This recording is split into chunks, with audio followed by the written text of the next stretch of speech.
welcome back, everyone. Welcome back to another weekend edition of the PondCast episode number 67, your weekly dose of all things StarCraft. I'm, of course, Josai VIP with you and joined by, of course, Kuro handling the production and, of course, my lovely people in the chat as well. Welcome, one and all, to your weekly catch-up show here on the CranKy Ducklings. Again, we've been running this, hosting this for the entirety of the year, actually.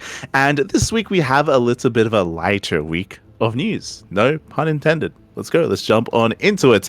I say a lighter week. I mean, first things first, a big piece of news here is TLMC voting is finally open. As a reminder, the Team Liquid map contest, we were part of the judging process. You know, we were able to vet through some of the maps. We were able to give our thoughts. There's a video available on YouTube with those thoughts, with our analysis, with our thought process when it came to the judging process, at least on our side of things, on my side of things.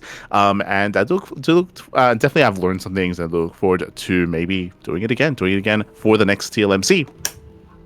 But the voting was closed until Wardy's TLMC tournament concluded. And did conclude. It did finally conclude over the weekend, and now that it's concluded, voting is open for only a couple more days. So this is a reminder, if you're in the chat, if you have not yet voted for the Team Liquid map contest, now is the time. Now is the time to vote. Now is the time to make sure that you get in there.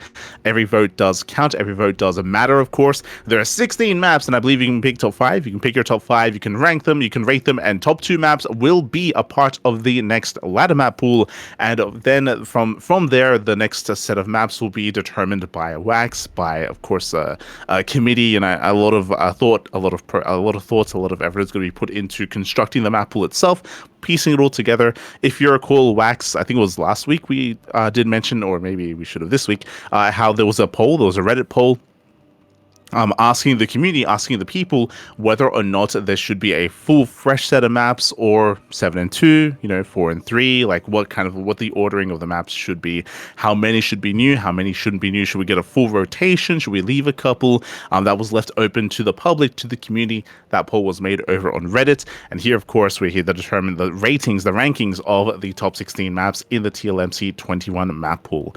I won't tell you what to vote for, but of course you do already have my thoughts out there regarding these maps. You can watch the video that was posted to YouTube. We went over every map in detail. I will say there are some really good maps here in the map pool. I would say there are some other maps that are not very good, unfortunately, that made it to the top 16, in my opinion, at least. It is my opinion. But some of these maps, they do kind of lend towards more, at least, I would say it's a negative thing, but some of these maps do lend towards a very turtle-heavy style. They favor defensive play quite heavily, and in my opinion, that's something that we want to try to pull away from. You don't want to incentivize too much turtle-heavy play.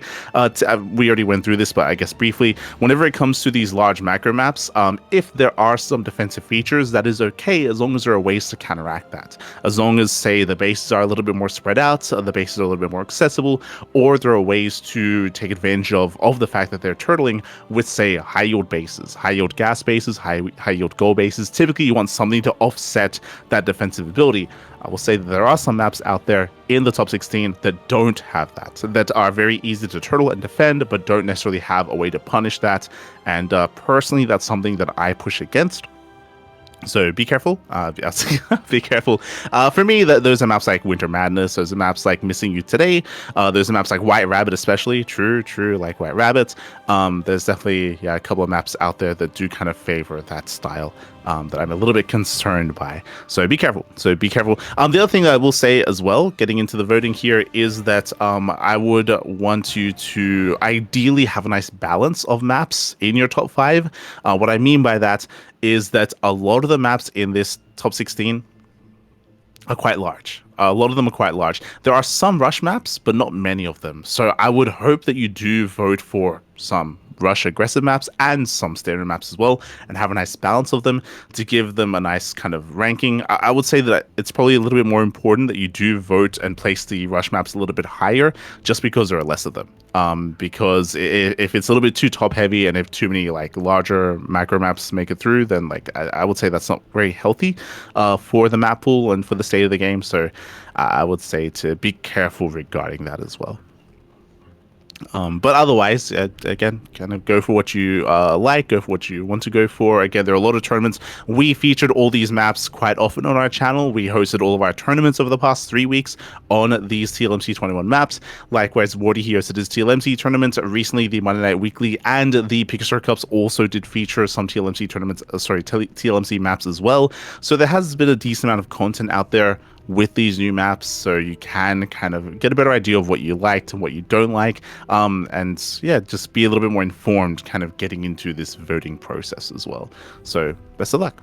Best of luck with the voting, and again, it's going to be quite crucial. I still haven't voted myself. I'm probably going, I will vote right after the podcast concludes. I'll get my voting in and try to get that going as well. I think I already have my top 5 in mind with how I want to set that up. But regardless, best of luck. As voting concludes on the 19th, on the 19th of October, 3 days. We got 3 days, 3 days before it does conclude. Once it concludes, then it's going to be up to Wax to construct the map pool itself. And I believe the new map pool should be hitting us in November. So a couple of weeks time. I don't know when in November, whether it's early, mid, or late November. That I do not know, but come November, we should be getting the new map pool up and running. If I recall correctly, the next ladder season also starts in November, so maybe they will try to correlate that, but there is no information. Yeah, it probably is going to coincide with the new season. So do keep your eyes out for that. When it comes to how we're going to be constructing our tournaments moving forward, we're probably going to pull back just because, once voting concludes, it's a little bit less important to showcase all the maps. So we're probably going to go back to the regular standard ladder map pool with some added TLMC maps intermixed as well. We're probably going to add 4 TLMC maps. We're going to replace some of the older maps in the current ladder map pool. So we're probably going to replace Ley Lines. We're going to replace Ultra Love. We're probably going to replace Last Fantasy and Torches as well. But we'll double check. We'll double check to see what we get rid of, what we don't. There are definitely some maps that would often get vetoed, so may as well. I mean, it's difficult. It's like if you get rid of the maps that often get vetoed, the new ones are going to get vetoed anyway in their place. So we'll have to think about that and kind of construct the map all ourselves for our tournaments at least. So we'll get there. Meanwhile, that leads us into our next little bit of content, something that we always champion, whether it comes from Shopify, when it comes to Basilisk, that is some content outside of just tournaments, outside of just the game, but a way to really showcase the players and a bit of their skill set as well, and create some content with the players, whether it's with interviews, whether it's with some fun shenanigans that they have at times. We had the coffee with series with Shopify. They had their own internal SC Evo tournament as well, where they were kind of casting and roasting each other. Here we have something similar here for Basilisk. Reynor, he stepped into the analysis chair and it did actually have a bit of a breakdown of the Serral versus Hero series at Maestros of the Game. This was the lower bracket match, if you recall. A really fun series, best of 7, went all the way to game 7. We casted it ourselves, so you can check it out over on our channel. But Reynor, he did actually have a little bit more of an in-depth breakdown of the series, which was really cool to hear. What I will say when it comes to his analysis, it was really interesting to hear his perspective on what he would do essentially. When it comes to the games themselves, it's more or less what we spoke about getting into it. But it was really interesting to hear Reynor, he would often say this is often what Serral likes to do, but this is what I like to do, sort of thing. He would often compare and contrast his play, Serral's play. A lot of it is very stylistically different, and he would kind of have that kind of angle of analysis, so you can get into his perspective a little bit more, which is really cool to see.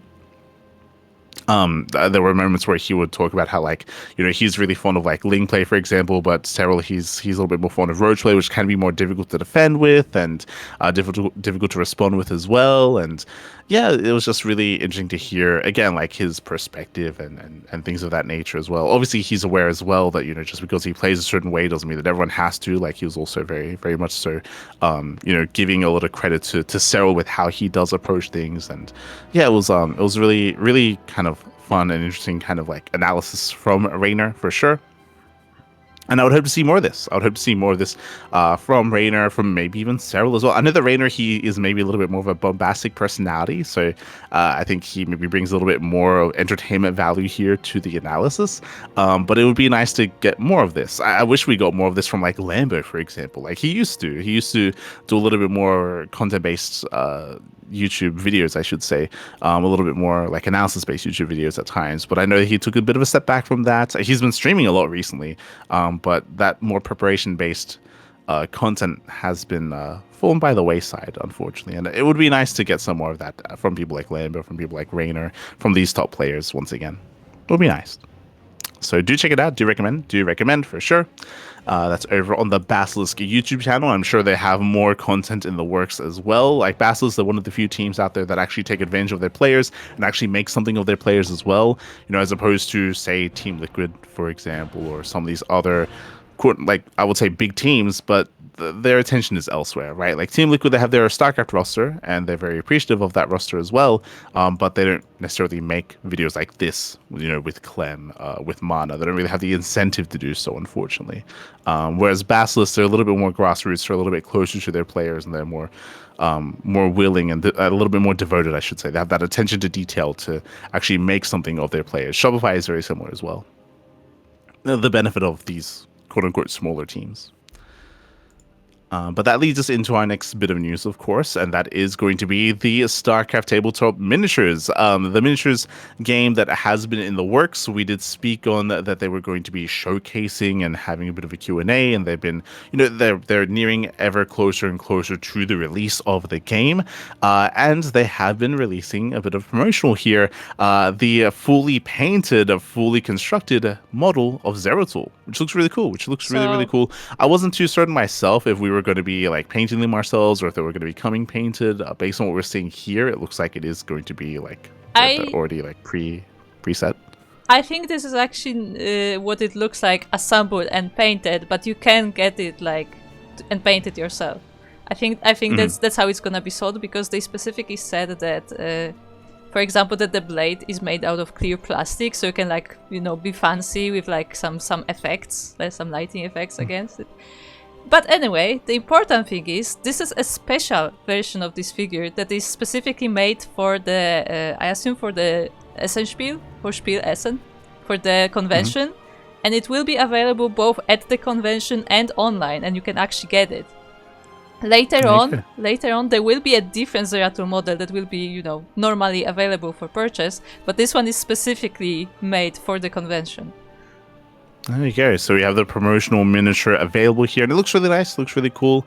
Again, I know a lot of people are looking forward to the miniatures game. I know there's a little like board game enthusiasts out there as well. Some collectors, of course, and yeah, I'm definitely going to be looking forward to the miniatures game finally coming out, and maybe even getting our hands on it as well. Maybe. It would be one of those fun things that to whip out, even say like, I don't know, like a Home Story Cup or something, right? Like to enjoy the game and to play it with some of the other players out there as well, to even stream it. So yeah, looking forward to it. So really cool to see. It's something more unique, something more promotional, and it's possible that we might get some more of this in the future. I'm not saying that we'll get more of this in the lead up to the release of the game, but maybe, you know, they're willing to invest a little bit more into it after the release of the game itself with more promotional miniatures. If there's any kind of money or any kind of interest in that, it's possible. Regardless, really cool to see that they've released the Zeratul. As you can see, he's standing on the head of a Hydra as well, which is really cool. A nice little added touch to it, as he is the hunter killer. So yeah, really cool, really sick design, and do consider checking it out. The next bit of news is a little bit more unfortunate, kind of. We'll get into it. But it looks like Blizzard has disabled publishing on all accounts, on all regions. If you recall, this is something that they did open up on select accounts relatively recently, like a month ago or so. This was in lieu of the issues plaguing the arcade, where there were some where there were some things being uploaded to the arcade which were like against TOS, and yeah, that was a bit of an issue that was again plaguing the arcade. They tried to step in, tried to stop it. Apparently, they didn't. They did try to limit like who could upload, but apparently, like it was still an issue in the arcade itself. So it looks like they have suspended all publishing, at least currently. Another thing that they mentioned as well, or that Avex mentioned, I should say, he did kind of, for whatever reason, at the very end, did mention and did bring up the Chinese servers. We already brought this up previously, how there was a lot of work being done in the back end of the Chinese servers and potentially some exclusive Chinese content being made as well. This was in lieu of the re-contracting or the new contract that Blizzard have had with NetEase. They finally were able to come to the table. They were able to re-establish themselves, and now NetEase, they're in charge of releasing and publishing the Blizzard titles and Blizzard games in the Chinese region. But it looks like one of the stipulations or something that was a part of that contract, that was a part of that deal, was NetEase actually having a bit of a bigger involvement in the back end, in the development and the release of content for these games exclusive to China, and that may benefit the rest of the regions as well. It depends, just because again Avex is talking about here how, hey, there's a lot of work being done apparently in the Chinese server. The assumption is that some of that may bleed over into the international version of the game. We hope so, at least, right? We hope that that's going to be the case. It would be a shame if it was only exclusively for the Chinese server that all these updates starts being released. Hopefully, it also kind of bleeds over as well. But I guess we've yet to find out. We'll find out soon, TM. I'm sure soon, TM. And also, apparently, there's no update from Blizzard currently. But I'm sure we'll be getting one soon as well. This is going to be, of course, negatively impacting map makers, modders as well, referring to StarCraft Evolution, trying to release their modded version of the game, their updated version of the game, and also even map makers that are trying to update their maps as well, right? Like in preparation for TLMC 21, I'm sure they do want to. I don't think this is going to negatively impact, say, the new map pool from being released. I'm sure that's going to be okay, but this is going to be hurting, map makers in general, modders in general as well, at least until this gets rectified. So hoping that that's going to be the case soon. It is a shame, of course, that it has come to this, that there has been no real solution in sight to what's been plaguing the arcade, at least not yet. I guess the hope is that, hey, if we got some developers over in China that are working on StarCraft, maybe they'll fix it. I think that might just be the hope, and that might be what Avex is alluding to. But yeah, with that is kind of the last bit of news here this week. Again, not really too much going on in terms of Star. I may say not too much. Obviously, the TLMC is the big thing for the week. But outside of that, we do get into our tournaments this week. Here we go. We have our results. We have the results here from our amateur tournaments. This week there were no modded events, so there was nothing for say SC Evolution this week, or there was nothing related to say the Patch Clash or the Green Earth mod tournament either. So a little bit lighter in regards to modded events, but for amateur tournaments, we have some updates. We have some results. First, we have the Amateur League Monthly Tournament 45 Initiate Bronze to Platinum. Here we go. So I believe, as it says, monthly tournaments, this was a tournament the players were kind of working up towards and invited to, as the monthlies are typically more seeding based. Unfortunately, we only had 2 players here. We did have Doris up against Jackals, and Doris does take down Jackals 3-0. Only 2 players, so unfortunate that there were less signups for this event. But regardless, congratulations to Doris. And again, if you're out there, if you happen to be more of an amateur player, not GM, there are a lot of tournaments out there that you can compete in. Tournaments for up to platinum, or for diamond players, masters players as well. They are out there. Up next, we have the Amateur League Monthly Veteran Edition. This is for Diamond 3 and Diamond 2. Here we had a little bit more representation. Mako, hey, we know him. We had Mako, we had Ragnar as well, we had Tonsi, we had Glacius. Looks like Ragnar has leveled up from his previous Platinum spots, getting into Diamond. Do love to see it. Mako, he does take down Ragnar 2-0 initially and takes him down 3-2 in the finals. Impressive to see that Ragnar did make a series out of that though. Like, I rate Mako quite highly. He used to compete in our tournaments. He's a Peruvian player. He's a Peruvian Terran. He used to compete in Duckling Open and, of course, in team leagues as well, in amateur team leagues. So really cool to see Ragnar kind of step up and take it to him. GG.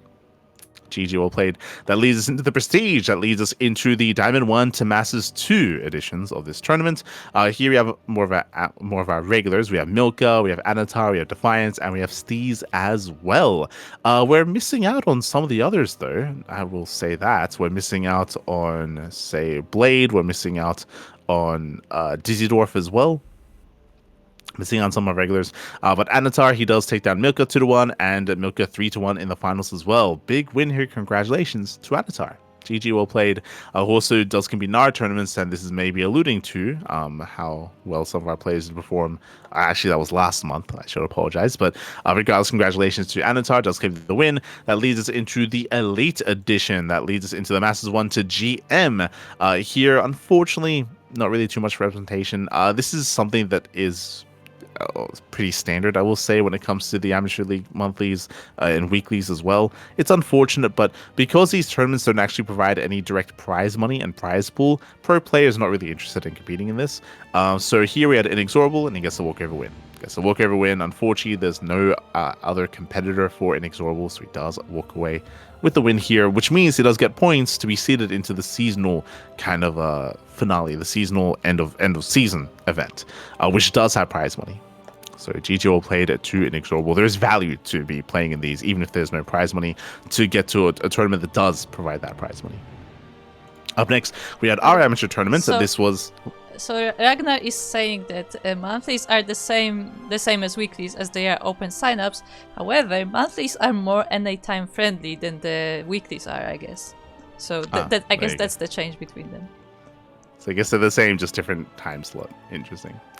But up next, we do have the Sea Duckling Open SDO number 139, the TLMC 21 edition. Once again, we did mention how all of our tournaments for the past 3 weeks have been, almost 4 weeks, have been featuring the Team Liquid Map Contest 21 maps. Same with our amateur tournaments as well.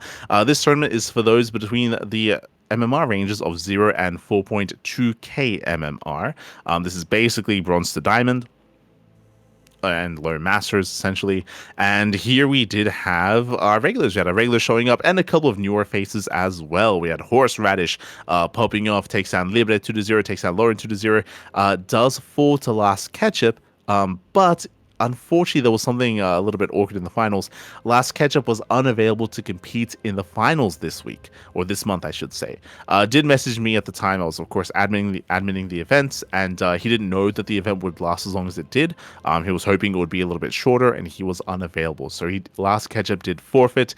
In that forfeit, that does mean that both Horseradish and Sugar Colt II did have a rematch in the grand finals. It does mean that Last Ketchup unfortunately did forfeit any prize money, so did bow out of the tournament despite making it to the finals. And we had a rematch here. We had Horseradish taking down Sugar Colt 3-0 to become this month's champion. GG well played. Shout out to Horseradish for claiming the win, and a shout out to Sugar Colt II for coming in second place. Very apt, very fitting with their name. True.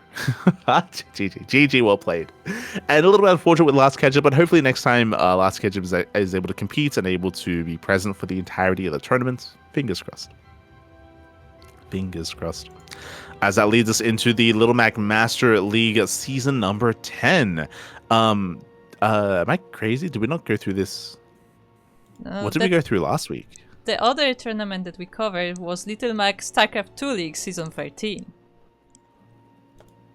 Okay. These two have been running simultaneously this whole time. Okay. Okay.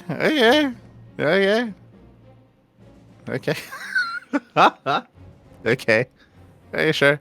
But yeah, so this is for it. This is a tournament for those with below the average MR of 5.4k, and looks like it's also a tournament that was running for a really long time. Apparently, the semifinals were back in July, so it's been months. It's been many months, but the finals finally took place a couple of days ago. Even we had Kamikaze. Kamikaze took down Ryojin 4-3, went all the way to the ace match. Really, a reverse sweep. Oh my god, a reverse sweep as well. Ryojin was up 3-0, and then Kamikaze won 4 games in a row. So a crazy comeback there out of Kamikaze. Miho Nihed took down Azura 2-1 as well. So it was a long time coming. Again, Little Mac took a bit of a break from StarCraft 2, was focusing a lot on Stormgate, and as a result, a lot of these tournaments did fall by the wayside. But really cool to see that finally some of these tournaments have wrapped up. So congratulations to Kamikaze, shout out to Ryojin for second place, Nihed in third, and Azura in fourth place. GG, well played. That leads us into the Patches TLMC 21 Bash number 2. This is another tournament featuring the Team Liquid map contest, featuring those new maps, I should emphasize.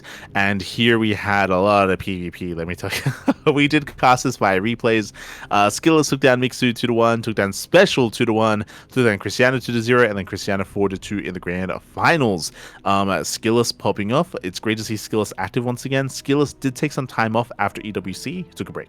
He did take a break, a lot of players did, but Skillers, he's back, he has returned. If you recall, it wasn't too long ago where Skillers did actually tweet about his series against Clem, how he had a really good showing against him and how he was looking forward to playing against him again. He has been back on that grind, and that has been showing in these tournament results. Cristiano had a good showing himself. He took down Geralt twice to make it to the finals and did make Skillers bleed, but in the end, couldn't quite keep up. What I will say, something that was a little bit unfortunate about this tournament was that this tournament was designed to showcase and feature the new maps, but because there were so many PvPs, in the end, I would say that the maps didn't really matter too much. Like in certain mirror matchups, like the maps don't really come into play and we don't really get to experience too much of what the map has to offer as opposed to some of the other matchups. So I mean, it was a good tournament, but I feel like if the goal was to showcase the maps and how unique they are and how different they can play out, this a lot of these matches didn't really succeed in showcasing that, which was a bit of a shame, just because of the nature of PvP. As there were a lot of one-based all-ins, a lot of proxies, a lot of Blinkstalker-based play and mid-game play. We had some big mid-game as well, but again, like the maps weren't really too influential. Not too much. As that leads us into the next big tournament, that leads us into the Wardy TV TLMC map contest number 15. This was the event that was delayed, unfortunately. It was delayed, so it had to delayed start. I mean, for good reason. You know, Wardy got married, right? Wardy had a wedding, Wardy got married, so Wardy had a little bit less time. So this event was pushed back a little bit. So that did delay some things, but in the end, it finally took place, and we were able to feature and showcase all of the new maps. Let's go. We initially had the group stage, which we were going over last week, but in said group stage, we did have... I think Group C was, we were in the middle of Group C at the time that we were hosting our tournament, hosting the PondCast. But in Group C, we had Hero, Björn, and Yang Yakov making it out of Group C. I believe I predicted Hero, Björn, and Geralt, but Geralt did struggle a little bit more. Harsem didn't make it through, and Yang Yakov advanced on instead of Harsem and Geralt. Very impressive. Impressive play there by Yang Yakov.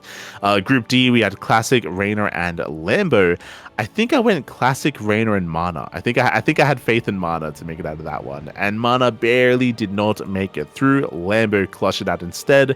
Bunny also had a bit of a subpar performance. I feel like we expect more at times out of Bunny, but he did struggle.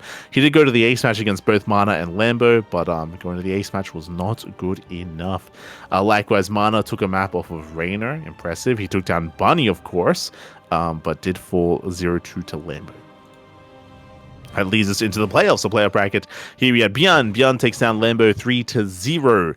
Maxwex takes down Ryung 3-1. Zhao takes down Yang Yakov 3-0. And Reynor takes down Cure 3-2. I would say no crazy upsets there. Really cool to see Reynor and Cure going the distance, though. I think I brought this up last week when we saw the group stage, but Cure has been very inactive. He's been very inactive. So I was very happy to see Cure a part of this tournament because Cure hasn't really played him much. Let me just double check here. Cure, his last couple of matches, in October, that's all he really played was the Wardy TV, the TLMC tournament. TLMC tournament, that's all he played in in October. He played in the Kung Fu Cup Random Invitational where he just played random. And before that, he played in September. So again, specifically this month, I should emphasize, right? Like he played quite a lot in September, but specifically this month in October, he played in a random invitational and TLMC. That's it. That's all he played in. So it looks like Cure has been taking a break, but it was really cool to see him return from his break to play in this tournament. So really cool. And despite him being on a bit of a break, he still goes to the ace match against Reynor. So impressive play. Coming into the quarterfinals, we had Clem. Clem takes down Björn 3-2. I will say that was surprisingly close. Like I usually favor Clem over Björn a little bit harder than that. So to see that go to the ace match bodes well for Björn. I know that Björn has been working on his TVP as of late. The new patch has impacted TVP quite heavily.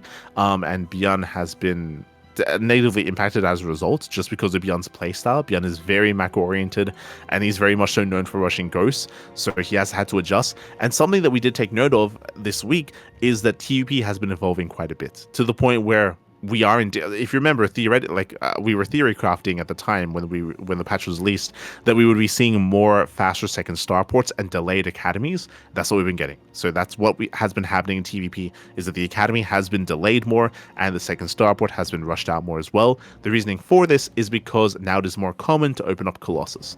It isn't the Storm that's the issue here, it's that Colossus are becoming more and more normal, more and more standard as an opener, and Terran players have had to adjust over time to that. And relying a little bit more on more Viking play. So the meta is shifting, and I feel like the meta is probably going to shift back to Storm again. That's typically how things go, is that players, they play a certain way, a certain style. The other race kind of adapts to that, and then as a result, the Protoss race will have to adapt to that as well and adjust.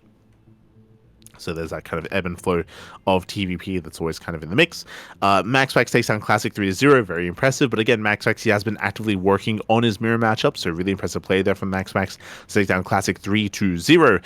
Zaun takes down Spirit 3-2. Once again, really impressive play there out of Spirit. I kind of glossed over it before, but I was shocked to see that Spirit, he advanced on out of Group A in first place, and he even went all the way to the ace match against Zaun here. Like, I don't think too highly of Spirit at the moment. Like, Spirit, he's been...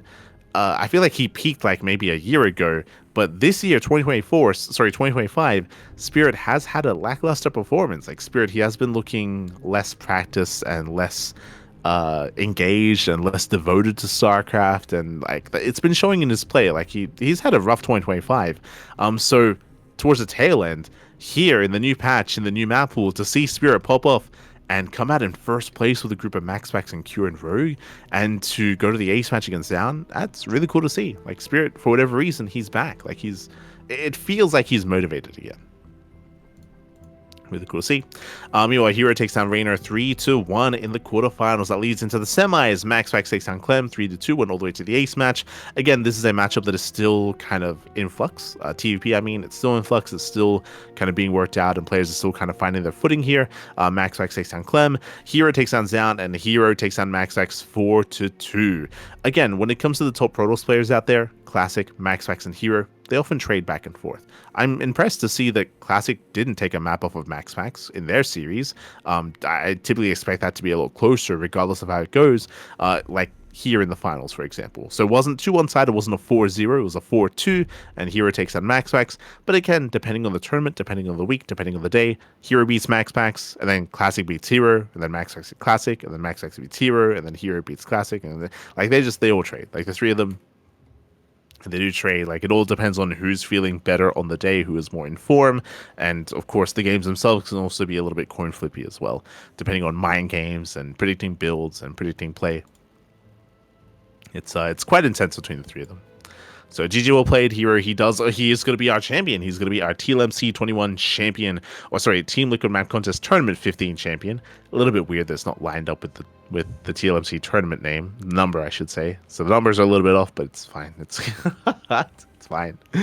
So GG well played. Congratulations to Hero, as he is our champion. PvP finals. It's the era we live in, papi. For the past 5 years, it's fine. It's fine. Congratulations. And I hope that the games. I hope that a lot of different maps are able to be showcased, and I hope it was beneficial. I myself have yet to watch any of these games. I might over the weekend, maybe, just to kind of get an idea of how some of these maps were being played, just to get a bit of a gauge on whether my assumption of some of these maps were accurate or not. But there are a lot of games to watch here, and it's a lot to go through. So we'll see. Unfortunately, when it comes to these Wardy events, like, there's only ever one English stream, so we weren't able to cast it ourselves. I think we could probably cast it via replays, but at the same time, like, it's okay. It's okay. We're taking it easy coming into October, so regardless, GG well played to Hero. And again, I hope the games themselves were solid. I hope they were good. I hope they were fun. I hope the maps were showcased in a good light. So you can definitely check out those VODs over on Wardy's channel or on your respective preferred language, as of course there was plenty of other languages covering the event as well. That leads us into our regional events and into our show matches. Up first, we do have the Code for Giants Cup. Code for Giants Cup number 26. This is a bi-weekly Brazilian-only tournament, and this is where we do feature regulars like Master, like Shakti, like Inexorable. Eric, ever since the big offline event in Sao Paulo, Eric has been on hiatus, so Eric has not been a part of this event for quite some time. Bit of a shame here, but typically Master, he comes out on top. Like Master, he's the dominant force in the region. If some of the other big names aren't here, Eric isn't here. But this week, Inexorable pops off. Inexorable takes that Master 2-0 and Shakti 3-0 as well. Very impressive play here from Inexorable. Inexorable, he has been MIA for quite some time in these tournaments. He was not a part of Code for Giants Cup number 25. He was a part of 24, but he came second place to Master. Here, a couple of editions later, he gets his revenge. Doesn't drop a single map in the entire tournament. Impressive. GG well played. Very impressive play there by Inexorable. He makes up for not playing anything during the Amateur League monthly. So he does make up for that by popping off here, plays his games, and then dominates. So really impressive play. And also really cool to see Shakti again. Shakti also didn't drop a map until the finals. He also 2-0'd Kamikaze. So really cool to see Shakti return. He's been very, I would say he's been very irregular when it comes to these tournaments. Very inconsistent, that's it. He's been very inconsistent when it comes to his signups, when it comes to his participation. So it's like every now and then he shows up. Whatever he does, always a treat. Always a treat. So much love to Shakti. That leads us into Code for Giants Cup, the LATAM edition number 3. So again, this is a monthly tournament. So the regular Code for Giants Cups are bi-weeklies every fortnight. This is a monthly. Here we had Juanito. Juanito, he takes down Kamikaze 2-0, takes down Master 2-1. Master did force the ace match. I do feel like Master's probably the biggest threat to Special, maybe Mute as well. Like Master and Mute, they're the two best Protoss players in all of Latin America. When it comes to Zerg players, yeah, Eggs, he's a little bit out of practice, I would say, but he's probably, actually, sorry, I was gonna say he's probably like the best Zerg player in Latin America. Second best to Cham. Cham right now. Like Cham, he is, and also Eric. Yeah, true. Like Eggs. Eggs, he's like top 5. He's like top 5 Zerg player in Latin America. Unfortunately, Eric, remember, he's on hiatus, right? He's on hiatus. He's on a break. And Cham, nowhere to be found. He should be here. Cham, he should be here, but alas, there is no Cham. Without Cham, Juanito pops off. Again, Master and Mute, I would say, are his biggest threats. Eggs did take down Mute. Very impressive. Very impressive play there by El Huevito. But Juanito does get the win over Eggs 3-0. GG. GG will play 2 Special. Does claim the tournament. That leads us into El Torneo Boliviano. Chucuta Gamer 5.0. Interesting name of the tournament, but we have a Bolivian tournament here featuring players that we have not seen in quite some time. Once again, Dark Unnamed, he has returned. I mean, he's been back for like a couple of months, I want to say. Like he suddenly showed up again, and it's been really cool to see Dark Unnamed active once again as well. In his absence, I would say that Ryojin is the best player in Bolivia. But now that Dark Unnamed has returned, it hasn't taken too long at all, but he is now back on top. He's now back on top. Takes down Ryojin 4-2 in the grand finals. Very impressive play here. Other notables were Watch. Watch was here, Ryojin, of course, and Dark Unnamed claiming the win. Very impressive play. Dark Unnamed, for those who do not know, he wasn't just the best player in Bolivia. He was one of the best Zerg players in Latino America. And back when it was a bigger region, of course, when we had Jaime, Jim Rising, we had Eric, we had Cham, we had Ryu as well, we had Universe, we had Eggs, El Huevito, we had Egg, just regular Egg. From Argentina, we had so much Zerg representation, so much Zerg. The Zerg Lord, true, the Zerg Lord as well, and many others, all were thriving, all were competing, and Dark Unnamed was one of the best Zerg players up there as well. One of the best Zergs. And then, of course, he retired. He did retire many years ago at this point and recently came back. Still retired, but like has been dipping his toes back into StarCraft. It's been great to see his return. So much love to Dark Unnamed. Much love. One of the first like big like pros that we ever casted. So much love to Dark Unnamed. That leads us into our out of the Latin American region. That leads us into the 2025 Monkey Fights Junior Finals. Oh boy. Sponsored by Babu. Oh, Spotify Babu. Here we did have a more CIS focused tournament here, and it looks like this was for I believe for younger players, right? If I'm not mistaken. I think there was like an age restriction or something along those lines. But they also did make sure that they didn't allow like some of these other like bigger names in. So again, a little bit more of an amateur tournament. That's kind of how we should approach this. And we did have DeWalt. DeWalt, he made his return. He actually went down early. What other big notables are there? We have Naji. I'll be honest, I'm not familiar with many of these except for DeWalt. I think DeWalt is the only one with the Wikipedia page. No, I want Naji to as well. say, Okay. I just like the name Fish on Fire.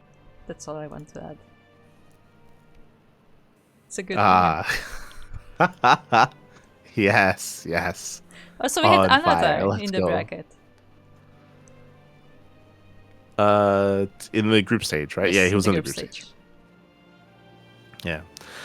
So we did have, who do we have? We had Reynor. We had Reynor making a deep run here through the upper bracket, takes down Divination, takes down Taleb, and takes down Naji 3-0. But in the rematch, Naji gets his revenge. Naji does take down Reynor 4-1, and is going to be our seasonal final, or at least our initial Monkey Fights Junior champion.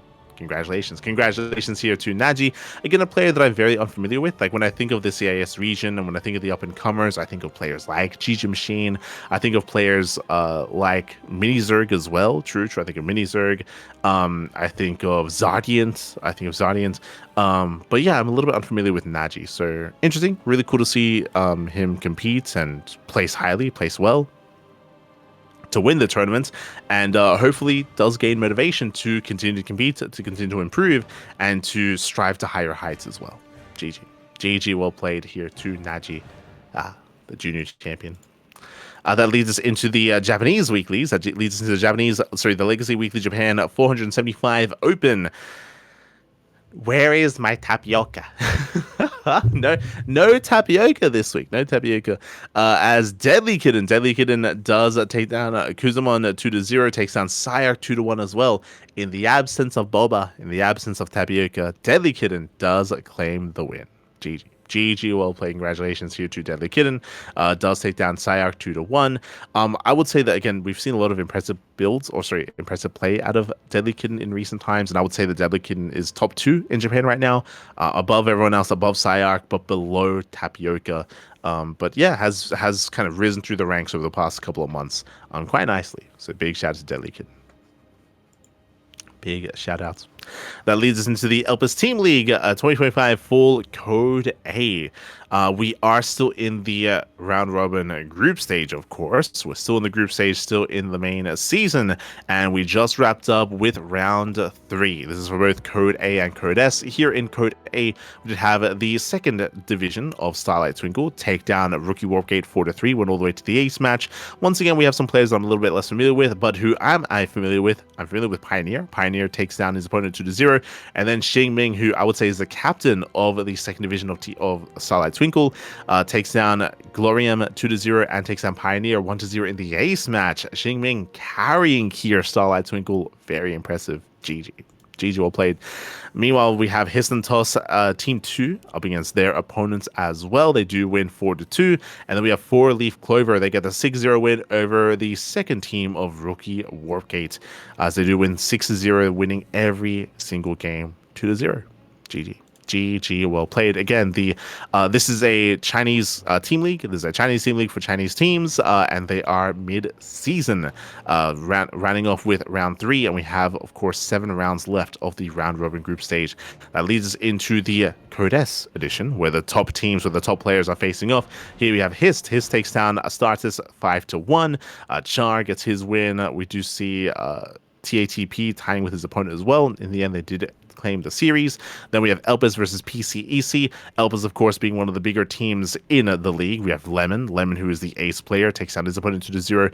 We had a tied scoreline after that. We had Mixu taking down his opponent 2-0 as well, and went all the way to the finals. And who beat Mixu? Who is? Oh, that's Nanami.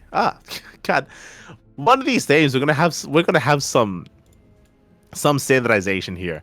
I don't know if you notice, but very often for players like Nanami, for Silky, for Suniko as well, sorry, for Tsukino, very often, sometimes they use their like Romanized name in the bracket, and sometimes they add the Chinese characters instead. And it's like, guys, can we please have some order here?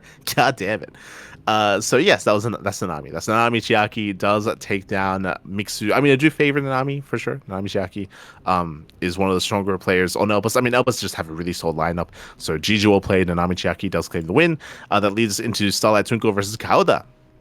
And Starlight Twinkle, as we mentioned last time, is the best team, the ace team in the league. They've got Triple H, Jolo Loves, and Young Zest, and they all win their matches 6-0. And they were not up against like no names either. They were up against Ghost, Winter, and Turn. So pretty high profile opponents. Despite that, they do claim the dominant win 6-0. GG will play it. Again, Starlight Twinkle, they are the team to look for. They are the team to look at just because their roster of Protosses is very deep. With Jolo Loves, with Young Zest, with Rewhite, and with Triple H. So they got a hefty lineup of Protoss. Up next, we had Little Fairy. Little Fairy up against the Her Project. So we had Ear. Ear takes on Compass 2-0. We had Ghost Runner and his opponent tied 1-1. And Daydreamer and his opponent tied 1-1 as well. Came down to Ear claiming that win. Little Fairy also have like that X factor just because they have, we mentioned this last time, when it comes to these Chinese teams, they do have like some like quote unquote mercenaries that they have. I say mercenaries, they have some players, some pickups from outside of the region that do pull their weight and that can pop off. An example of that, we just glossed over it, for PCEC, they have Mixu, right? For PCEC, their ace player is Mixu, and they can try to rely on him to carry them far. For Little Fairy, they have Shameless. If you notice, though, they didn't field Shameless. I guess they didn't need to. True, they won anyway. But Little Fairy, they have Shameless. Shameless, he's a big hitter as well. He's arguably the best player in the entire league. But the reality is that it's a team league. One player doesn't make a team, which is what is scary about Starlight Twinkle, where they have like a solid roster, not just one star player. But of course, there's Shameless for Little Fairy, there's Mix for PCEC, and I feel like there's a couple of others. I think like Moja joined one of these teams for a brief time. Sometimes they bring in like, yeah, players like Moja or Percival. He was on Little Fairy for a little bit as well. Oh. They're players. So I was just trying to look for another one of the more like international players competing. But otherwise, that is the conclusion of round 3. That leads us into our next tournaments. This was an invitational show match at Little League Cup 46. We haven't had some of these Little League Cups in quite some time, and I would imagine the reason why we brought it back is because the weeklies are on hiatus, right? The Little League Cup weeklies are on hiatus currently. Because they're on hiatus, we do have the return of Little League Cup number 46, the invitational. It was an 8-player invitational, unfortunately not on the TLMC 21 maps. So not on the new map pool, unfortunately, but still a really high-profile tournaments regardless. Creator takes down Percival 3-0. Shin takes down Beyond 3-0. Hero takes down Rogue. And Clem takes down Classic. And Clem, he pops off. He may have struggled in the previous TLMC tournament against Max, but those were on foreign maps. Here, on the current ladder map pool, on the patch, Clem pops off in TVP, takes down Classic 3-1, takes down Hero 3-1, and takes down Creator 4-0. Dominant TVP performances here by Clem. Very impressive. I didn't mention this previously here, but the TVP matchup is still selling. We were discussing about how in the meta we have seen a rise in popularity of delayed academies and faster starports because of how common it is for players to open up Colossus. And in general, Clem, I mean, a lot of the Terran players have been adapting, have been adjusting, and have been slowly gaining more success. Despite that, we did see that Creator popped off. Like, I don't want to gloss over that. Creator, he 3-0'd Percival, to be expected. He 3-0'd Shin. That's impressive. I mean, PVZ has also been affected by the new patch. True, I haven't seen those games, so I don't want to take too much. I don't want to like speculate too much about that series. I can assume how that went though. And Clem with the 4-0 over Creator. Very impressive, very dominant play there by Clem. Clem does claim the tournament and is the Little League Cup number 46 champion. GG, well played. And I feel like the graphic is very fitting as well. you got Clem in the middle with his glasses, Pappy. Let's go. Very fitting. This is really the best part of Little League Cups, the invitationals, is the fact that they put like the minimum amount of effort, like photoshopping everything together here. For example, like Percival's hair. God damn it. There was no attempt to to cut out the white parts in between to make it transparent. No. They just cut around the head is good enough. God damn it. Much love to whoever does the graphics for Lily Cup. Always. With that leads us into the OSC events of the week. That leads us into the OSC Elite Rising Star. This week we did have another day conclude for the event. Oh my, sorry, my apologies. The entire tournament concluded here. Let's go.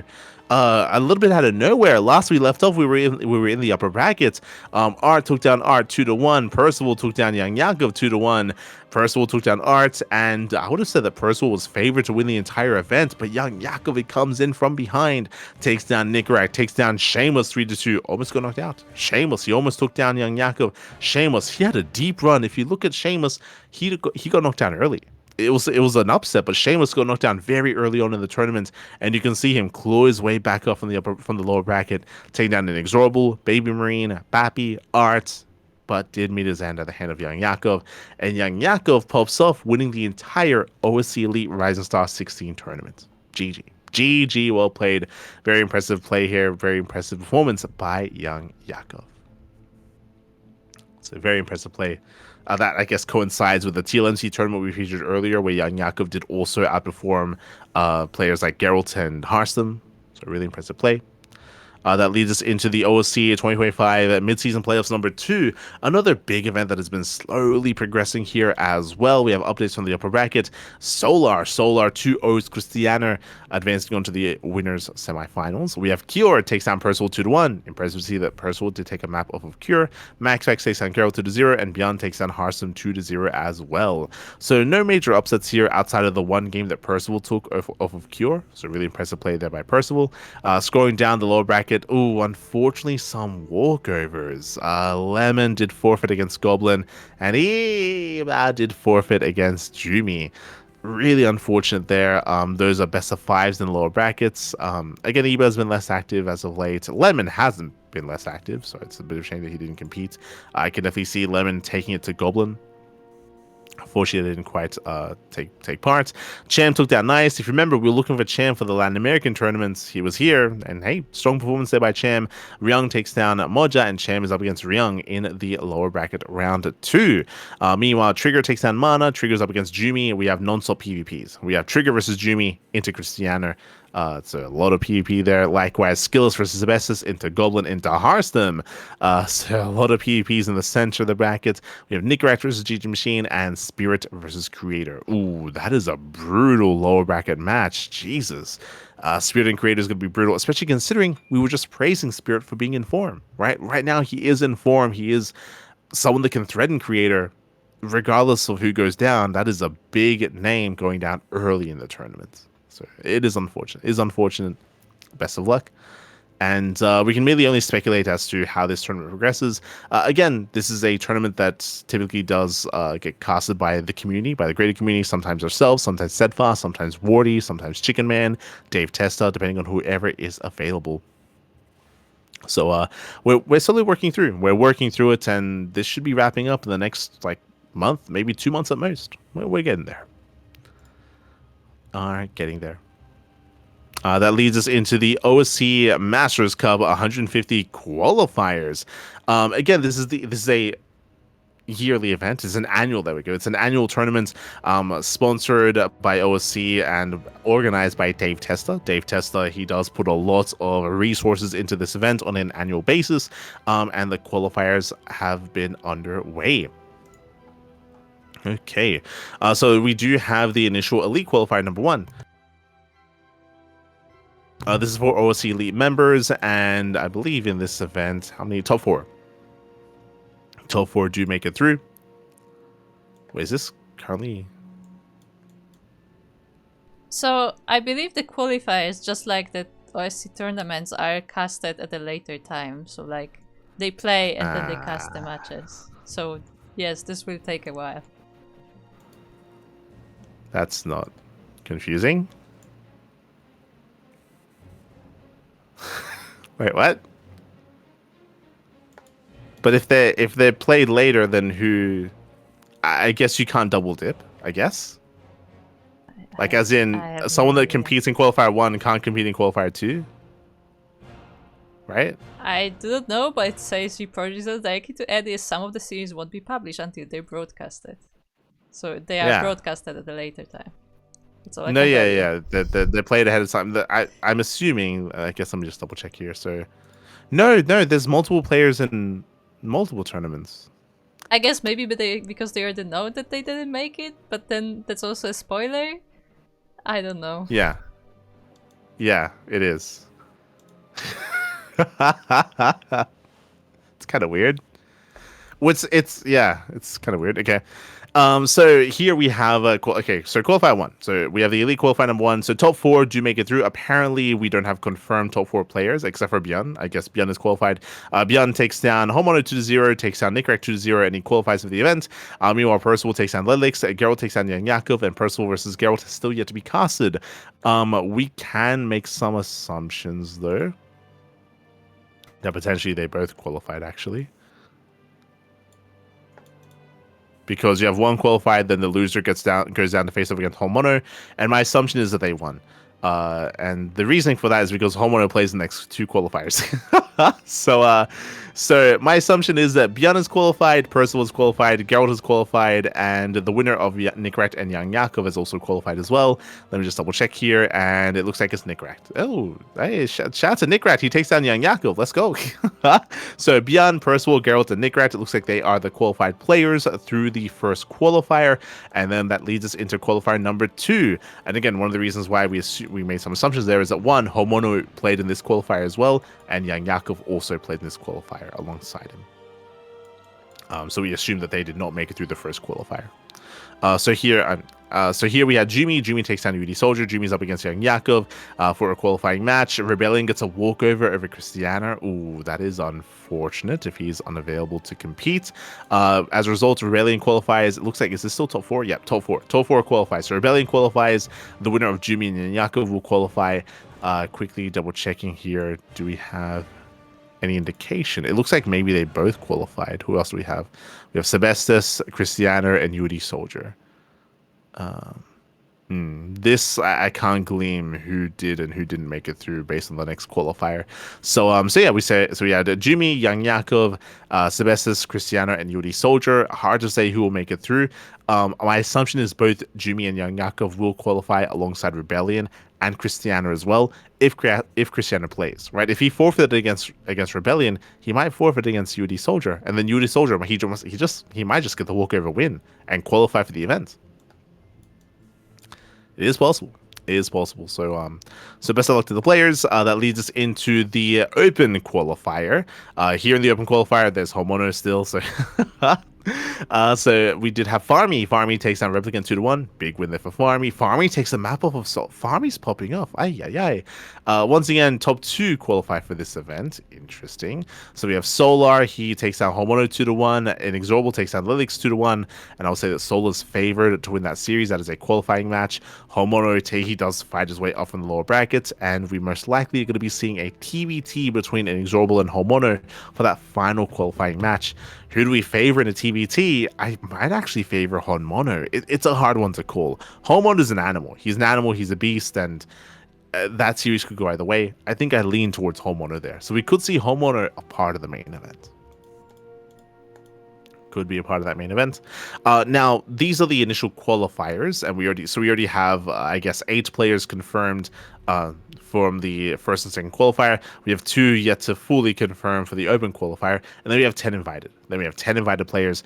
I would hope that some of the invited players are going to be some of the players that failed to qualify but fought really hard. Like, it would be a shame if, we had some players that put a lot of work and effort into these qualifiers, didn't make it through, and didn't get invited. So I hope they get invited, but it's at the discretion of Eddie and Dave. It's going to be at their discretion as to who they invite. This leads into, as you can see on the Wikipedia page for Masters Cup 150, leads into a massive group stage, into a massive playoff bracket as well. And again, this should all be casted by Dave Testa. Should all be casted by Dave. And again, it's going to be a big, massive tournament. Best of luck to all those involved. Best of luck. A 600 USD prize pool. So big prize pool, big tournament. That leads us into the Open Cups. This week's Open Cups here. First, we do have the Roddy Stream Rumble. This is more of like a. What's what I'm looking for? Sporadic. This is more of like a sporadic tournament that it does run every now and then whenever there's not a Monday Night Weekly or another or like a KSRC. Then Roddy does host these more sporadic. Here we did have in general an Open Cup. Just double checking, like there's no like MR restriction or like random tournament or anything like that. Here we had Geralt. Geralt takes down Lelix 2-0, Fiant 2-1, Nicarak 2-1, and Nicarak 2-0. Geralt did come in as the highest seeded player, of course. Nicarak would have been the biggest threat to Geralt, and he did take some maps, but does fall in the end. Congratulations to Geralt for winning the entire tournament, for claiming the win over Nicarak. GG. GG, well played. This was on the regular ladder map pool. A little bit unfortunate, but again, wasn't the regular ladder map pool. That leads us into the KSL, the Korean StarCraft League number 81. This was unfortunately also on the regular ladder map pool as well. Here we had a lot of PvP and a lot of PvT as well. We had Creator takes down Bunny 2-1. Hero takes down Creator 2-0. Big win there for Hero. Classic takes down Bjorn 2-1, and then we had a Hero versus Classic in the finals. Hero does take down Classic 3-0. We of course did cover this event live, and it was a pretty intense set of matches as well. I think we were focusing on we casted a Creator Gilliman into Bunny, into Hero, into Classic. That was the road that we covered. I don't think we got to cast much of Classic versus Bjorn, unfortunately. I think we missed out on a couple of those games. But Hero and Classic, they were very in each other's face, very intense, very aggressive, and Hero does take the win. As we mentioned previously during this podcast, Hero, Classic, and MaxPax, they often trade, they often go back and forth.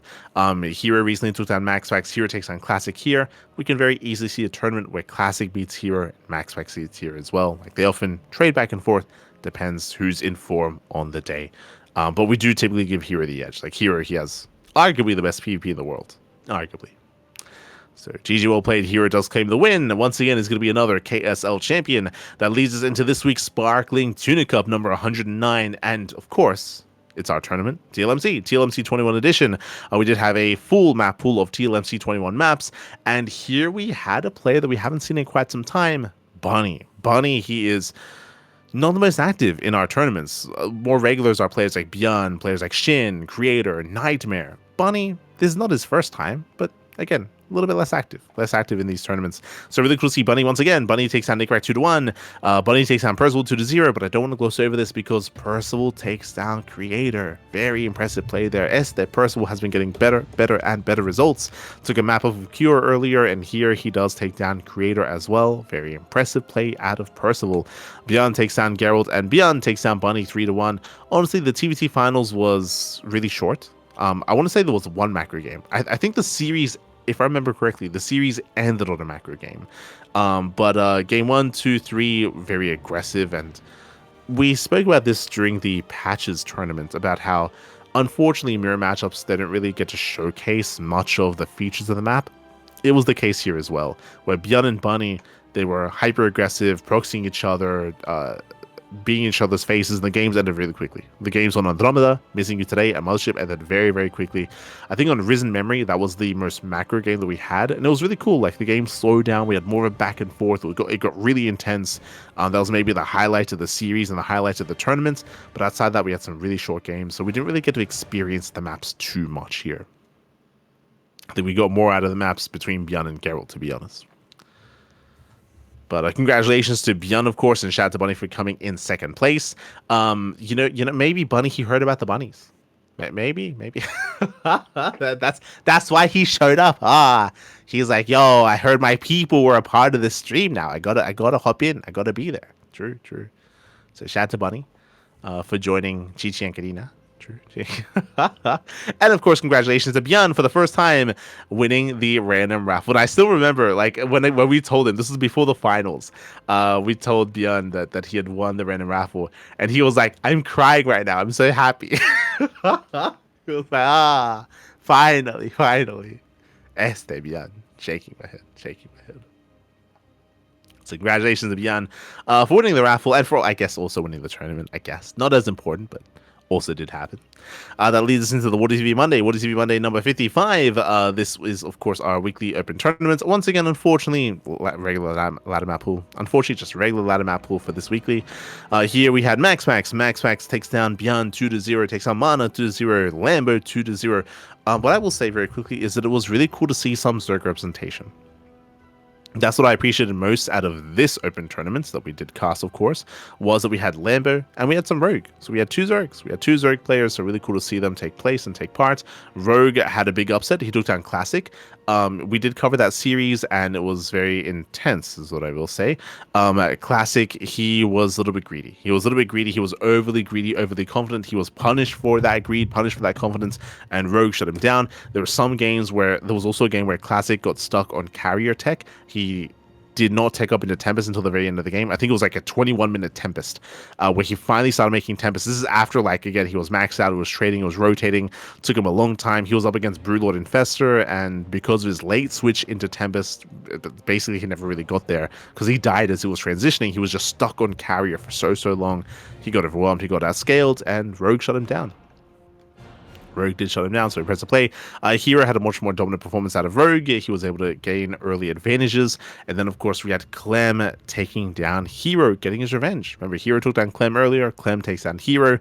And here, Max Max takes down Clem once again. We saw Max Max take down Clem earlier in the TLMC tournament. And we're seeing it here as well in the finals of the Wardy TV Monday. What I will say that this was a relatively fast series. Clem went for a lot of all-ins. He went for a lot of all-ins, a lot of proxies. He was hyper aggressive against Max Max, and we didn't really get to see too much mid to late game between the two of them. It was a much more aggressive and fast series. But Max Max was our winner, was our champion, so congratulations. That leads us into the Monday Night Weekly. Finally, TLMC edition. It took like a month, but finally some of the other weeklies decide to actually step in and get involved with the TLMC tournaments. So shout out to TKL, Comeback TV, and those working behind the scenes for making this a reality, for actually showcasing some of these newer maps. We were featuring 10,000 Feet, Andromeda, Celestial Enclave, Mothership, Old Republic, Satellite Years, Daito Citadel, Throne of Dunes, and Winter's Madness as well.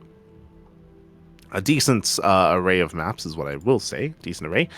Here we had Clem. Clem takes down Girl 2-0, takes down Solar 2-0. Solar, who previously took down Beyond. Impressive play there by Solar to bring Beyond down.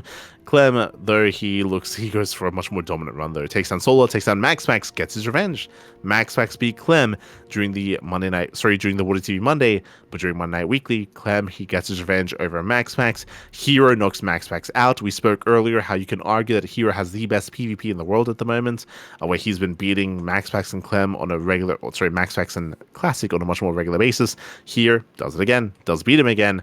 But Clem, he does actually express his frustrations in TVP, takes out Max Max, and he 3-0s Hero. Very impressive play here by Clem. And again, this also shows like why this matchup is still in flux. Yes, Max Max beat Clem earlier, and then Clem beats Max Max here, and beats Hero here. Like, again, they've been trading back and forth.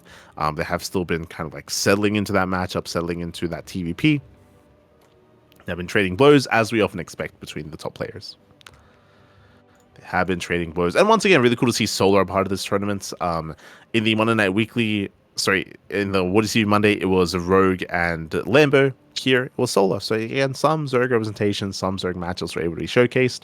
That leads us into this week's Pigazerg Cup. We did cover this tournament as well. This is, of course, the more NA-focused weekly, but we had a lot of Korean representation and not much European representation except for Clem. Clem, he takes down Rebellion 2-0, takes down Creator 3-1. We did have a bit of a back and forth there, but Clem, he was looking much more in form, much more dominant. Once again, he was going for a faster second starport, delayed Academy, faster Viking production, shut down the Colossus play a little bit harder. Really solid play there out of Clem. And Clem takes down Solar 3-1 as well. Really fast series, really fast finals, to be honest. We saw some Hellbat all-ins, some delayed Hellbat pushes. We saw some relatively standard aggressive bio play as well. Clem was very much so in the face of Solar and did claim the win. 3-1 in a very intense finals, very intense best of 5. GG. It was impressive to see Solar make it to the finals. He took down Björn to make it to the finals as well. I believe, if I recall correctly, Shin did something similar. Does fall to Clem, but Clem is the best Terran player in the world, so it's hard for anyone to go up against him. I would say the players that typically can threaten Clem are the top players in the world, referring to Hero, Classic, Max Pack, Serral, and Reynor. Like, if you're not one of those players, and even then, those players aren't really the most favored. I still do favor Clem against Reynor and Serral, for example, and even against most Protoss players, or even against all of them, actually. So it's difficult to bring him down. Best Terran in the world, Clem does take the win. GG. GG, well played, Clem. He comes out on top, both in this Pickasso Monday and also in the Monday Night Weekly as well. GG. GG, well played. That leads us into the final tournament here, and also an upcoming event at that, the StarCraft 2's Safe House number 2 Qualifier 2. That's a lot of twos, baby. That's a lot of twos. Last week we went over the first qualifier. I believe Juanito and Master made it through the first qualifier. Here in the second qualifier, we have some more Latin American representation. We have Eggs. Eggs takes down Davito, takes down Inexorable, takes down Foxer, and does qualify for the main event. Meanwhile, who comes out alongside Eggs? Foxer. Foxer takes down Maples 3-2-1. So shout out to Eggs and Huevito and Foxer for making it through, for qualifying for the event. And with that, I believe we have our confirmed players. Quickly checking the SC2 Safe House Wikipedia page here. We do have our top players from the qualifier. We have Master, Special, Foxer, and Eggs. We have our top 4 from the qualifiers, and we have our 4 invited players as well. We have Estrella and Trigger for Protoss. We have Dolan for Terran. Apparently, it was going to be Epic. It was originally going to be Epic, but looks like Epic was unable to attend, so he was replaced by Dolan. And we have Cham for Zerg. Let's go. So in total, it's going to be Cham and Eggs from Zerg. We have Dolan, Special, and Foxer for Terran, and Estrella, Trigger, and Master for Protoss. So these are the best players in Latino America and North America as well. For the most part, are we missing anyone?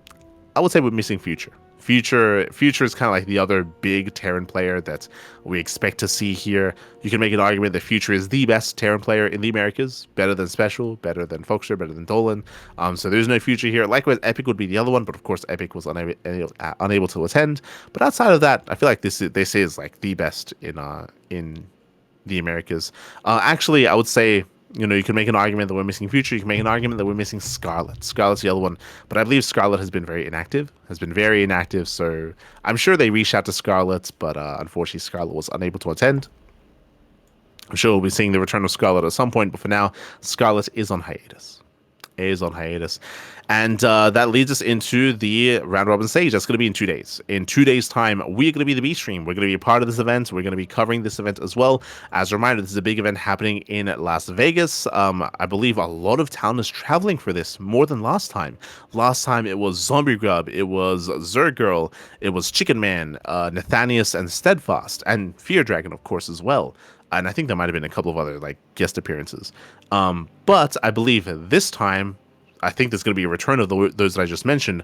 Rotterdam is also traveling to Vegas to be a part of this, to be part of the event. And State also is traveling as well to the Americas to be part of this. So State is traveling, Rotterdam is traveling. I don't know if anyone else is. It's possible. It's possible we might have some more content creators and casters traveling as well. Let's double check here. It's not stated on the Wikipedia page. It's not listed there. But yeah, a lot of people are going to be traveling, so really cool to see. When it comes to the B stream, obviously the main stream is going to be featuring Zombie Grub and all those that are part of the event. The B stream is going to be ourselves. We have Bahama Gaming. We have Dave Testa as well. When it comes to the round robin stage, it's going to be a lot of matches. A lot of matches all happening at once. A lot of matches, a lot of StarCraft. It's going to be a long day of StarCraft. It's going to be brutal. But we'll be there for day 1. Day 2, there won't be a B stream. Just as a heads up, there will not be a B stream for day 2. That'll be all done by the main stream. We'll only be there for day 1. And I'll do my best to get as much sleep as possible. I'll get as much sleep as I can in the lead up to the SC2 Safe House. Unfortunately, there is no live audience. So if you're interested in the event and you're like, oh, it's in Vegas, maybe I can go. Unfortunately, again, there is no like venue. There is no audience. There's nothing like that available. Unfortunately, it's just an Airbnb. But if you happen to be local, you happen to be in the Americas, if you are starving for some StarCraft, Philadelphia. If you're close to Philadelphia, there is the SE for All tournament happening coming into the beginning of November. So early November, big event happening in Philadelphia, and also right after that, a week after that, big event happening in Ottawa, Canada. That is, of course, the Stellarfest tournament. So there's two major events happening in the Americas that are open to the public, with some massive prize pools, with some big names traveling to compete. And of course, we have the S2 Safe House as well as the precursor to those LAN events. So we got some big LANs on the horizon, a lot of NA StarCraft coming into the end of the year. Really cool to see. Really cool to see S2 Safe House into SC for All into Stellarfest. Let's go. All the NA StarCraft.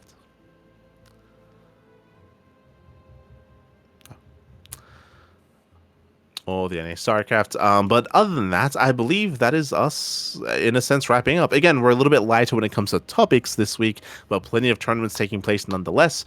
If you want to take part in some of these tournaments, qualifiers or open cups or amateur events, regional events, then !sign up list over in the chat. We'll give you a link to the sign up list on Wikipedia. Again, up next, what do we have? We have the Wardy TV Monday. That's going to be tomorrow. Not on Monday, but we have a backup tournament here this Friday. So tomorrow we have Wardy Monday. We have the Masters Open this weekend. That is our amateur tournament for Bronze to Masters 2 to 4.7k MMR. We have Waterfall Cup. I don't even know what that is. That's we have Chat StarCraft League. We have Sparkling Tunica. We have Legacy Weekly Japan. Waterfall Cup is a new tournament by Mindel VK. I assume so. We have Sunny Lake Cup, but we have Firegrow Cup. Now we have Waterfall Cup. It's on brand. It's thematic. It's very thematic. I don't know what theme it is, but it's all kind of in line with each other. Can't wait to see what the logo is. God damn it. But it looks like, it's an open tournament. Typically his tournaments are invitationals, or there's like qualifiers for like Firegrow Cup, I guess. But this is just a straight up open cup instead. Okay, cool. Let's go. Let us go.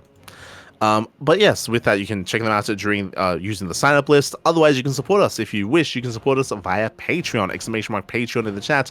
Our Patreon is designed to fund our open tournaments on a monthly basis. Not just our open tournaments, just our tournaments in general. So tournaments like Sparkling Tunic Cup, Master Sword Open, Sea Duckling Open, all funded via Patreon. We've been recently getting a lot of support, and we've recently reached some new goals as well. So thank you so much for the support. We've gotten so much support in the chat, and you can help us grow our events even further. We actually posted recently on Discord to our patrons, to our subscribers, to our supporters, showcasing all of our upcoming goals. And the end goal for us, at least, is to be able to make monthlies a regular thing. If you're watching the channel, you know that we have had a monthly tournament for Tuna Cup for September. We're having one soon for October as well. We'll have one for November. We'll have one for December. That is because of very generous support and very generous donations from the chat. We would love to be able to get there next year just via Patreon, right? Just naturally grow ourselves and grow our Patreon and grow our tournaments to just facilitate for these monthly finals. Right now, we're only hosting them because of some generous donations in the chat. It'd be nice if we could facilitate for that coming into the upcoming year as well. So if you want to help us grow our tournaments and help us grow the scene and help us grow the Sparkling Tunic Cup and have these monthly finals, you can do so via Patreon. Otherwise, we'll just, of course, host our regular weeklies, as we always do. They're not going anywhere, of course. They're still going to be held on a regular basis. But of course, it would be nice to be able to grow our events and grow our Patreon to the point where we can have those monthly finals as well. Would be nice. Would be nice. So thank you so much, all of our supporters. We do appreciate it. Again, we've gotten our Patreon has grown so much specifically this year. Specifically this year has grown immensely. So thank you so much for the support, as always. And a big shout out to our patrons. Big shout out to Kuro as well. Kuro for handling the production and for constructing the topic list and making the podcast what it is. And of course, thank you everyone in the chat for tuning in as well. I know that there are other tournaments happening in the moment. We'll give them a raid as well. I think is it Lily Cup right now? No. Oh, sorry, it's OSC. An OSC cast is coming up. The OSC King of the Hill is right around the corner. So I'm sure that's going to be covered by some of the other casters, maybe Steadfast, maybe Wardy. Otherwise, thanks for watching. Thank you for the support. Also, very quickly, another quick announcement. The bunny cam. If you've been watching myself on my personal stream, I do stream semi-regularly on my personal channel over on light_VIP on Twitch. I have been recently having the bunny cam. I did end up ordering a wireless webcam. It is set up. It only lasts for 3 hours. It doesn't have the biggest battery, but it only lasts 3 hours. And I've been streaming with bunny cam, and I should be doing that soon here on the CranKy Ducklings as well. Should be on the CranKy Ducklings. So look forward to that. Look forward to that. Basically, tomorrow for the next cast, we should be featuring some bunnies there. You'll be able to, if you haven't been joining us on Discord or watching my personal stream, you'll be introduced to my new pet bunnies. They're amazing. They're beautiful. They're very cute. You can check them out. Check them out tomorrow. Check them out tomorrow. Otherwise, thanks for watching. Thanks so much for the support. We do appreciate it. And we'll see you guys tomorrow. We'll see you guys tomorrow for the next Wardy tournament, which we should be casting, of course, when it comes to the rest of our schedule. So tomorrow we're live with Wardy TV Monday in less than 24 hours. The day after, we're going to be live with MSO, and right after Maestros won't open, after a brief break, we're going to be live with the SC2 Safe House group stage. So it's going to be a very intense weekend, staying up late to be able to cover the SC2 Safe House. I'll do my best to be well rested and to have maybe some caffeine on hand as well, to stay awake and to survive. I'll do my best. And when it comes to other things on the horizon, RSL. The RSL Season 3 qualifiers are also going to be next weekend. Oh boy. So a lot of StarCraft. It's all kicking back up again. With that, thanks for watching. Thanks for tuning in. Thank you so much to Kuro for hosting, and being the production behind the event. And stick around. We'll be rating another StarCraft 2 streamer. Till then, hasta luego. Ciao, papi, ciao. Hasta luego. See you next time.